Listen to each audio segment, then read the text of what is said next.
శ్రావణం mega sale మీ CMR legacy of జ్యువెలరీలో విఏలో 50% వరకు తగ్గింపు. వివరాలకు సంప్రదించండి. నమస్తే రమ్మగారు. నమస్తే చే రమ్మగారు, మనకి అమావాస్య పౌర్ణమి ప్రతి నెల వస్తాయి కదా. మిగతా రోజులు చేసే కార్యక్రమాలు ఒక రకంగా ఉంటాయి. ఈ అమావాస్య పౌర్ణమికి అందరూ చేయకపోవచ్చు బహుశా. కొంతమంది కొన్ని కమ్యూనిటీస్లో ప్రత్యేక పూజలు జపాలు ఇలాంటివి చేసే విధానం కనిపిస్తూ ఉంటుంది. అందులో సంపూర్ణ సూర్యగ్రహణం ఇలాంటప్పుడు ఇంకాస్త పెంచుతాం. దాంతోపాటు ఆటుపోట్లు ఎక్కువ ఉంటాయని సముద్రంలోకి వెళ్ళొద్దని, వాటి అలల తాకిడి కూడా మారుతూ ఉంటుందని ప్రత్యేకించి అమావాస్య ఇలాంటప్పుడు మనం వింటూ ఉంటాం. పౌర్ణమికి కూడా అనుకుంటాను కదా. ఎరువక పౌర్ణమి అప్పుడు పౌర్ణమి అవి వచ్చేలాగా చూసి పరవన్నం అది చేసుకోవటం, తినటం. సాధారణంగా అసలు ఎలాంటి నియమాలు పాటిస్తారండి? అంటే మనకు తెలిసినా తెలియకపోయినా జరిగేవి జరుగుతూనే ఉంటాయి కదా జయ. అంతే కదండి. మనం ఊపిరే, మనం బతికేదే దాంతోటి, తెలియకుండానే పోయి వస్తూ ఉంటుంది. అవునా? ఊపిరి దానంతట ఇన్వాలంటరీగా, తెలుగులో అసంకల్పిత ప్రతీకార చర్య. అంతే, గాలి కావాలి, అదే తీసుకుంటుంది వెళ్తూ ఉంటుంది బయటికి. రక్తంలో మార్పులు దానంతటా అవి జరుగుతుంటాయి. బాడీ సెల్స్ ఎప్పటికప్పుడు మారుతూ ఉంటాయి. మనకేం తెలీదు, ఏమీ తెలీదు. ఊరికే డేట్లు చూసుకుంటూ ఉంటాం. మనం డేట్లు చూస్తాం, అన్ని డేట్లు తెలుసు మనకి. మన చిన్నప్పుడు నేర్పించేవాళ్ళు చూడు, ఇట్లా చూసుకోవటం. 31 రోజులేవి 30 రోజులేవి తెలుసా? ఈ సిస్టమ్ తెలుసండి, స్కూల్ సిస్టమ్. ఇట్లా చాలా ఏళ్ళు నేను ఇలాగే లెక్క పెట్టుకుంటూ ఉండేదాన్ని. మౌంట్స్ ఉన్నవి 31. ఫిబ్రవరికి చిన్న రోజులు కాబట్టి ఇది లెక్కలేదు. మళ్ళీ మార్చికి మౌంట్ మళ్ళీ ఎత్తు వస్తుంది అనమాట. మార్చి, ఏప్రిల్, మే, జూన్, జూలై మళ్ళీ ఇక్కడే మొదలు పెట్టాలి. ఇక్కడే అలాగనమాట. ఈ లెక్కలు చూసుకుంటాం. డేట్లన్నీ తెలుసు మనకి. కానీ తిథులు ఎంతమందికి తెలుస్తాయి జయ? మాకు తెలియదండి. లేవా అవి? లేనట్టు కాదుగా, తెలీదు మనకి నాలెడ్జ్ లేదు. నాలెడ్జ్ లేకపోతే, నాలెడ్జ్ లేనంత మాత్రాన అదేమీ లేనట్టు, అది కుదరనట్టు దాన్ని మేము ఒప్పుకోమంటేను అలా కుదరదు. వాటి దారిన వెళ్తూ ఉంటాయి. ఇప్పుడు నెలలో మనకి 30 రోజులో 31 రోజులో లేదా 27 28 రోజులేనో ఉన్నప్పటికీ మనకి మాసాలు ఉన్నాయి. తెలుగు మాసాలు తిథుల లెక్కతోటి నడుస్తాయి. వాట్లల్లో కూడా ఇంచుమించుగా ఇన్ని తిథులు ఉంటాయి, అంతేగా. పౌర్ణమి దాకా 15వ రోజు పౌర్ణమి లెక్క, అందాజు లెక్క. మళ్ళీ 15వ రోజు అమావాస్య అనుకో. ఈ కరెక్ట్గా లెక్క పెట్టినట్టు 30 రోజులు రావు. ఒక్కొక్కసారి 2 రోజులు ముందైపోవచ్చు, ఒక్కోసారి ఒక పూట పైకి వెళ్ళచ్చు. తిథుల ప్రకారం చూస్తే కనుక అప్పుడు మనకి అమావాస్యని పౌర్ణమని ఆ వివరం తెలుస్తుంది. ఈ తిథులు ఏవి మనం పట్టించుకో, మనకు తెలీదు. మన రోజువారీ వ్యవహారం ఏదో డేట్ల మీద నడుస్తుంది. అయినా కూడా ఇండియన్స్కి శ్రీరామనవమి తెలుసు కదా.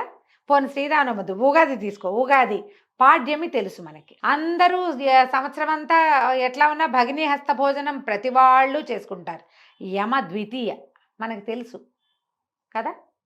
అక్షయ తృతీయ అసలు బంగారపు షాపుల వాళ్ళు టాప్ క్లాస్ ప్రమోషన్ చేస్తారు. అక్షయ తృతీయ నాడు బంగారం కొనుక్కొని రాష్ట్రాలు లేవంటే అతిశయోక్తి. ఇప్పుడు అవును, అందరూ కొనుక్కుంటూనే ఉన్నారు. అంటే తృతీయ తెలుసు, తదియ కూడా తెలుసు. పాడ్యమి, విధియ, తదియ మనకు తెలుసు. వినాయక చవితి చేసుకొని రాష్ట్రం ఉందా భారతదేశంలో? లేదు. అంటే మనకి చవితి తెలుసు. నాగపంచమి అందరికీ తెలిసిందే. పంచమి చేసుకుంటాం కదా. నాగులోత్సవం ప్రతి స్టేట్లోనూ పంచమి ఉంది. ఇంకా షష్ఠి, సంకటహర, మన ఏమంటారు, సుబ్రహ్మణ్య షష్ఠి, స్కంద షష్ఠి పేరుతోటి సౌత్ ఇండియా అంతా చేసుకుంటుంది. అంటే అందరికీ తెలుసు. రథసప్తమి సౌత్ ఇండియా అంతా చేసుకుంటుంది. దుర్గాష్టమి, కృష్ణాష్టమి, 2 అష్టములు విపరీతంగా చేసుకుంటాం ఇండియా అంతా. దశమి, నవమి శ్రీరామనవమి నిన్నగా చేసాం. రాముల వారి పుట్టినరోజు పండగ, పెళ్లి పండగ, 2 పండగలు చేసుకుంటాం. శ్రీరామనవమి ఎంత ఘనంగా జరుగుతుంది భారతదేశంలో. అంటే మనకి నవమి తెలుసు, విజయదశమి తెలుసు, ఏకాదశి తెలుసు, ద్వాదశి తెలుసు. ఇక తెలియంది ఏమిటి? తిథులు మాకు తెలియదండి అంటే ఎలా కుదురుతుంది? నీకు తెలియకుండానే నీకు తెలుసు. సంవత్సరంలో కొన్నిసార్లే వచ్చినప్పటికీ నీకు తెలిసిన తిథులు, ఆ తిథులు వాటి యొక్క పరిజ్ఞానం ప్రతి భారతీయుడికి మారుమూల రాష్ట్రాల్లో కూడా ఉంది.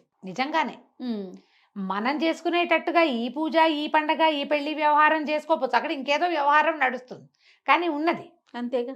కాబట్టి మనకి తిథులు తెలుసు. ఈ తిథులలో అత్యుత్తమమైన తిథులుగా గొప్పవిగా చెప్పబడేవి 2.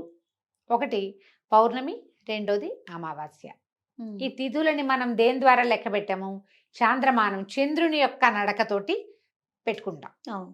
చంద్రుడి యొక్క నడక ఉచ్చ స్థితికి చేరినప్పుడేమో పౌర్ణమి, ఆయన కిందకి వెళ్తున్నప్పుడు అమావాస్య. అదేదో చెడు అనుకోవద్దు, అది కూడా మంచిదే. అమావాస్య నాడు లక్ష్మీదేవి పుట్టిందని దీపావళి పండగ ఘనంగా చేసుకుంటాం మనం. చెడు కాదుగా, మరి పండగ చేసుకుంటున్నాం కదా, కాబట్టి అది కూడా చెడు కాదు. కాకపోతే ఈ రెండు ఉచ్చ నీచ స్థితులు అనాలేమో, మరి వాటిని అలాగే అనాలి. ఈ రెండు స్థితులలో చంద్రుని యొక్క ప్రభావము భూగోళం మీద ప్రభావవంతంగా ఉండొచ్చు. ఇది ఏదో ప్రత్యేకంగా జ్యోతిష్యం పుస్తకాల్లో మాత్రమే చెప్పబడేది కాదు, లోకసామాన్యంగా అందరికీ తెలుసు. జయ, బెస్తవారు వాళ్ళు చేపలు పట్టేవాళ్ళు సముద్రంలోకి వెళ్ళరు. పౌర్ణమి నాడు ఆటుపోట్లు పెరుగుతాయి, అమావాస్యకి కూడా ఆటుపోట్లు పెరుగుతాయి. మనసు మీద పనిచేస్తాడు చంద్రుడు, మనఃకారకుడు అని చెప్తారు చంద్రుడిని. అవును. అందుకని చంద్రకళలతో పాటుగా ఏదైనా మనసులో సమస్యలు ఉన్న వాళ్ళు, మానసిక సమస్యలు ఉన్న వాళ్ళకి ఈ 2 రోజుల్లో కొంచెం ఇబ్బందులు ఎదురయ్యే అవకాశం ఉండొచ్చు. సముద్రంలో ఆటుపోట్లలాగానే మెదడులో రకరకాల భావ సంచలనాలు కలుగుతాయని, అమావాస్యకి పౌర్ణానికి ఏదో తేడా వస్తుంది. ఇప్పుడు ఎవరైనా కొంచెం అగ్రెసివ్గా ప్రవర్తిస్తున్నారు అనుకో, వాళ్ళని ఎక్కిరించడానికి, ఏంట్రా ఇవాళ అమావాస్య కాదు పౌర్ణమి కాదు ఇంత రెచ్చిపోతున్నావు అంటారు. అమావాస్యకి పౌర్ణమికి ఇలా రేగుతారని మనుషులు ఊళ్ళల్లో చెప్పుకునేదే అది. అయితే మన వాళ్ళ పద్ధతి ఏం చేశారు, ఈ మనం ఏకాదశిలో అవి ఉపవాసం ఉంటాం కదా, పౌర్ణమికి అమావాస్యకి కూడా మన ముందున్న యుగంలో ఏమంటారు, ద్వాపర యుగంలో ఉపవాసం ఉండేవాళ్ళు. ప్రత్యేకమైన విధులు నిర్వహించడం జరిగేది. పౌర్ణమి నాడు పగలు ఉపవసించి రాత్రి భోజనం చేసేవాళ్ళు. ఇప్పుడు మనం కూడా చేస్తూనే ఉంటాం కొన్ని పౌర్ణములకి ప్రత్యేకంగా. తర్వాత 33 పున్నాల నోములని నోములు కూడా ఉన్నాయి, పౌర్ణమి నోములు. కార్తీక పౌర్ణమికి ప్రత్యేకంగా నోములు ఉండే వాళ్ళని కూడా మనం చూస్తాం. ఇదేం పండ. అమావాస్యకి చేసేవాళ్ళు మనకి కనపడరు. అమావాస్యని పితృదివసంగా భావించి ఆ రోజున తర్పణాలు విడిచేవాళ్ళు, ఒక పూటే భోజనం చేసేవాళ్ళు ఉండేవాళ్ళు. ఇదివరకు మన ముందు తరాల్లో ఉండేవాళ్ళు. మనం అది చెయ్యొచ్చు. మీకు తర్పణాలు విడవటం రాదు, మీ పద్ధతి కాదు, ఏం పర్వాలా. అమావాస్య పౌర్ణమి మీరు తెలుసుకున్నారు, ఆరాధన పెంచుకోవాలి, దైవారాధన పెంచండి అవకాశం ఉంటే. ఓకే. పౌర్ణమి మీకు తెలుసు, లలితమ్మవారిని ఆరాధించండి, శ్రీరాముడిని ఆరాధించండి, శ్యామలని ఆరాధించవచ్చు. అన్ని ప్రత్యేకమైన రోజులు కాబట్టి అమావాస్య నాడు పూజ చేసుకుంటే అదేమిటో వచ్చేస్తాయి సిద్ధులు, అవంతా మనకేం తెలియదు. వరకు ఎక్కడ వస్తాయి, మన అలాంటి వాళ్ళకి కాదు, మనం చెప్పేది కూడా అది కాదు. అమావాస్య నాడు కూడా మనం ప్రత్యేకంగా లక్ష్మీ పూజ చేసుకోవచ్చు, ఏం తప్పులేదు. ఇంతే పద్ధతి. మీరు మాకు తిథులు తెలియవు ఇవన్నీ ఎలా తెలుస్తాయంటే ఒక క్యాలెండర్ మెయింటైన్ చేయండి. ఆన్లైన్ క్యాలెండర్లు బోల్డ్ ఉన్నాయి, ఆ క్యాలెండర్ కానీ బోల్డ్ పేర్లు క్యాలెండర్ డౌన్లోడ్ చేసి పెట్టుకుంటే మీకు అమావాస్య నాడో పౌర్ణమి నాడో ఇది వస్తుంది, అంతే. వాళ్ళే తెలియజేస్తారు. వాళ్ళ అమావాస్య రోజు క్యాలెండర్ చూసి అలవాటు చేసుకోండి, ఏ ప్రత్యేక దివసమో మనకు తెలుస్తుంది కదా. మనం కొన్ని చేయదలుచుకున్నవి అలాంటివి చేసుకోవచ్చు. మంచి రోజా, అవునా కాదా, ఇది అష్టమా నవమా, ఏదైనా ఈ పనులు చేసేటప్పుడు ముందుకెళ్ళచ్చా వెనక్కి వెళ్ళాలా, అవన్నీ ఆలోచించవచ్చు.